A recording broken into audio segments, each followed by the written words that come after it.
তো ট্রেডিংটা টাকা ইনকাম করার কোনো মেশিন নয়। কেউ যদি মনে করে যে আমি 5,000 টাকা নিয়ে আসবো আর 5,000 টাকাটাকে বাড়িয়ে বাড়িয়ে 50 লাখ করবো, তো সেটা কোনোদিন সম্ভব নয়। ট্রেডিং হচ্ছে সম্পূর্ণরূপে একটা গ্যামলিং, ঠিক আছে? এটা একটা সম্পূর্ণরূপে জুয়া।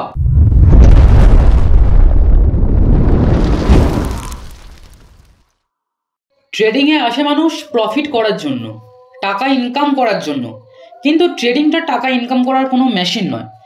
ট্রেডিংটাই হচ্ছে টাকা বাড়ানোর, ঠিক আছে, টাকা থেকে টাকা তৈরি করার মেশিন। কেউ যদি মনে করে যে আমি 5,000 টাকা নিয়ে আসবো আর 5,000 টাকাটাকে বাড়িয়ে বাড়িয়ে 50 লাখ করবো, তো সেটা কোনোদিন সম্ভব নয়, ঠিক আছে?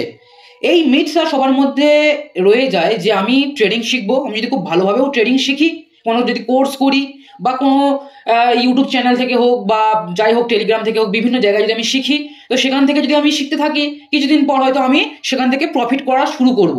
কিন্তু এটা সম্পূর্ণ মিথ, ঠিক আছে? ট্রেডিং হচ্ছে সম্পূর্ণরূপে একটা গ্যামলিং, ঠিক আছে? এটা একটা সম্পূর্ণরূপে জুয়া। বলে রাখি আমি তোমাদেরকে, সম্পূর্ণরূপে এটা জুয়া, এটা, ঠিক আছে? এটা কোনো বিজনেস নয়। যদি এরকম কেউ বলে থাকে তোমাদেরকে, তো তাদের কথা বিশ্বাস করবে না, ঠিক আছে? এটাই বলা ছিল guys. Trading is not gambling, trading is not জুয়া। আর টেলিগ্রামে যখন আমি ক্লাস নিই, তখন অনেকে বলে যে আমি এত টাকা লাগিয়েছিলাম, আমি এটা হেরে গেলাম। আমি কখন লাগালে, কিভাবে যদি টাকা লাগাতাম, তাহলে আমি জিতে যেতে পারতাম। প্রথমত বলে রাখি যে তোমরা যে মাইন্ডসেট থেকে ট্রেডিং জিনিসটাকে দেখছো, সেটাকে দেখে মনে হচ্ছে যে তোমরা এটাকে গেম ভাবছো।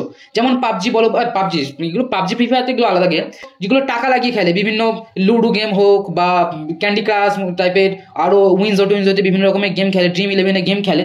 তারা অ্যাকচুয়ালি শেয়ার মার্কেট জিনিসের সম্পর্কে জানে না। তারা কি ভাবে যে অন্যান্য প্ল্যাটফর্মের মতো ট্রেডিং হচ্ছে এরকম গ্রো বা অ্যাঞ্জেল ওয়ান বা ধান, যার যে কোনো অ্যাকাউন্ট রয়েছে, এখান থেকে অ্যাকাউন্ট খুলে আমরা যদি এখানে টাকা লাগাই, তো টাকা এখান থেকে বাড়তে পারে বা লসও হতে পারে। কিন্তু এটা সম্পূর্ণরূপে আলাদা জিনিস গাইস। এই ধারণা থেকে ভুলে যাও যে এটা কোনো ওরকম কোনো প্ল্যাটফর্ম না যেখানে তুমি টাকা লাগিয়ে টাকা তুলবে। এটা সম্পূর্ণরূপে ফাইন্যান্সিয়ালি অ্যাপ্রুভ। এটা খুব একটা মানে কি বলবো, শেয়ার মার্কেট কি একটা সম্পূর্ণরূপে মানে পুরো পৃথিবীর ভিত্তি, পুরো পৃথিবীর সমস্ত কিছু এর উপর দাঁড়িয়ে রয়েছে। আজকাল আমরা খেতে পাচ্ছি, পড়তে পাচ্ছি, মাখতে পাচ্ছি, সবকিছু শেয়ার মার্কেটের জন্য। যেটা তোমরা ট্রেডিং রূপে আজকাল তোমরা অপশন ট্রেডিং করছো, যাই করো, অনেক হিস্ট্রি রয়েছে। তো এটা সম্পূর্ণরূপে গেম নয়। আর তুমি যখন বলবে যে আমি টাকা লাগিয়েছিলাম হেরে গেছি, তার মানে তুমি তোমাকেই ছোট করছো। কারণ তুমি এখানে ভাবছো, মানে তুমি লোককে বলছো যে আমি এখানে খেলা করছি, কিন্তু এটা অ্যাকচুয়ালি কোনো খেলা নয় গাইস। এই জিনিসটা মাথাকে সরিয়ে দিতে হবে। এখন অনেকে বলবে যে এর সাথে কি সম্পর্ক, এটাকে খেলার মতোই ধরি না, কি অসুবিধা আছে? তো বলে রাখি যে মাইন্ডসেট হচ্ছে সবকিছু জিনিস।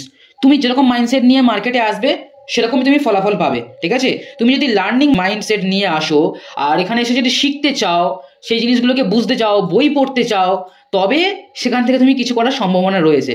আর নয়তো এইভাবে যদি চলতে থাকে যে আমি টাকা লাগাবো, টাকা ইনকাম করব, তো এটা তো কোনোদিন সম্ভব নয়। তোমার প্রফিট হলেও, লোকের কাছ থেকে টিপস নিলেও, ঠিক আছে, কল ভাই বল, এখান থেকে কল কিনবো না ভাই পুট কিনবো, এরকম যদি কেউ যদি টিপসও দিয়ে থাকে, তো সেটা তোমাদের ব্যাপার। তো সেখান থেকে তুমি যদি প্রফিটও করতে পারো, সেই প্রফিটটাকে ধরে রাখতে পারবে না।